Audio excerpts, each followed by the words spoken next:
तारी मंगलम, अरहंत मंगलम, सिद्ध मंगलम, यही पाठ प्राचीन पाठ ही पढ़ें, ये मेरी प्रेरणा है। भव्यात्मा ये गौतम स्वामी जो और भी कहते हैं, वो कहते हैं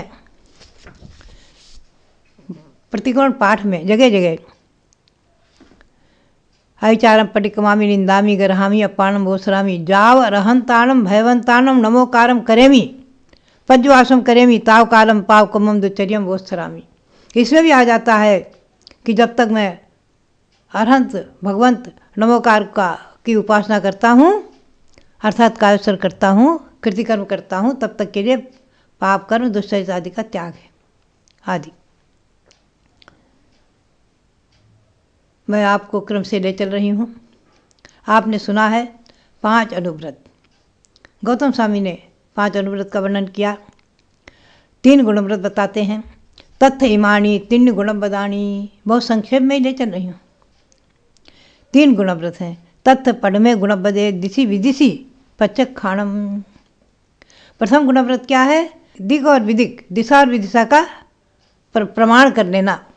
हम दिशाओं में इतनी दिशाओं तक, पूर्व दिशा में यहाँ तक, दक्षिण में यहाँ तक आदि, कन्याकुमारी आदि तक, और विदिशा का प्रमाण कर लेना। विदिशाओं में आग्नेय दिशा, नैऋत्य दिशा आदि में यहाँ तक जाएंगे, इससे आगे का त्याग। विधिये गुणव्रते विविध अनर्थ दंडादो वेरमणम। दूसरा गुणव्रत है नाना प्रकार के अनर्थ दंड से विरक्त होना। बैठे बैठे कुछ भी करते रहते, खड़े खड़े जमीन खुदेरते रहते आदि, बिना कारण पानी बिखेर देना, बिना कारण वनस्पति पत्ते आदि तोड़ ताड़ देना, ये अनर्थ दंड व्यर्थ का। एक तो जरूरी है गृहस्थाश्रम में रहते हुए आरंभ करना, परिग्रह करना, जो भी है, उससे अतिरिक्त बिना प्रयोजन के करते रहना। तदीय गुणबदे भोगोपभोग परिसंखाणम चेदी। तीसरा गुणव्रत है भोग और उपभोग की जो वस्तुएं हैं उनकी सीमा, उनका मर्यादा बना लेना, उनका प्रमाण कर लेना। इच्छेदानी 3 गुणबदानी, ये 3 गुणव्रत हैं। क्योंकि गौतम स्वामी के मुख से निकले हुए हैं, क्योंकि भगवान की दिव्य ध्वनि सुनकर के उन्होंने कहा है, और उन्होंने उनके जीवन काल में कहा है, उनके समोसरण में कहा है। ये शब्द उनके समोसरण में ही निकले होंगे। उनके समोसरण से अतिरिक्त गौतम स्वामी रहे कब? भगवान के चरण से पहुँचे श्रावण कृष्णा एकम को, और भगवान की दिव्य ध्वनि खिरी, वो गणधर बने, दिव्य ध्वनि खिरी। और जिस दिन भगवान मोक्ष गए उसी दिन उनको केवल ज्ञान हो गया। तो उनके रहने तक उनके समोसरण में ही तो गणधर स्वामी रहे हैं। जब उनका समोसरण भगवान का विकसित होता था तो उनके साथ सभी रिद्धियाँ थी, तो आकाश में अधर चलते थे। शास्त्र में आया है कि तीर्थंकर भगवान जब श्री विहार करते हैं, समोसरण विकसित होता है, श्री विहार करते हैं, तो भगवान के चरण कमल तल कमल है, चरणों के नीचे कमलों की रचना देवगण करते जाते हैं। आकाश में अधर, भगवान अधर ही आकाश में चलते हैं 5000 धनुष ऊपर, और रिद्धिधारी मुनि, विद्याधर, देवगण सब भगवान के साथ साथ अधर चलते हैं आकाश में। और कर्मभूमिया मनुष्य, हम जैसे जो रहे होंगे, हम भी कभी रहे होंगे, क्या पता, तो वो नीचे पृथ्वी पर, जमीन पर चलते हैं। तो गौतम स्वामी को सारी रिद्धियाँ थी, वो तो आकाश में गौन करते थे, जैसे चारण रिद्धिधारी मुनि अधर चलते थे आकाश में। तो भव्यात्मा गौतम स्वामी भगवान महावीर स्वामी को छोड़ करके एक क्षण भी नहीं रहे हैं, 1 मिनट भी नहीं रहे हैं। न तो उनको नींद देना था, और न कोई मलमूत्र था। रिद्धियों के बल पर मलमूत्र ही नहीं था। दीप्त तप्त आदि कुछ रिद्धियाँ ऐसी हैं, कभी रिद्धियों का वर्णन आपको सुनाएंगे। आप 64 रिद्धि विधान कीजिए, उसमें आपको सब पता चलेगा। गणधर्व ने विधान कीजिए कि कोई कोई ऐसी रिद्धियाँ हैं जिससे आहार होता, निहार नहीं होता, मलमूत्र नहीं होता।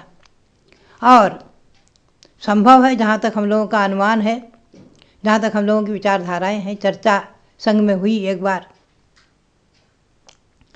कि एक रिद्धि ऐसी भी है बिना आहार के शरीर दीप्तिमान रहे। हो सकता है ये भी रिद्धि के प्रभाव से आहार ही न लेते हो, जो भी है इस पर मैं पूर्ण रूपेण कुछ नहीं कह सकती हूँ। तो ये 3 गुणव्रत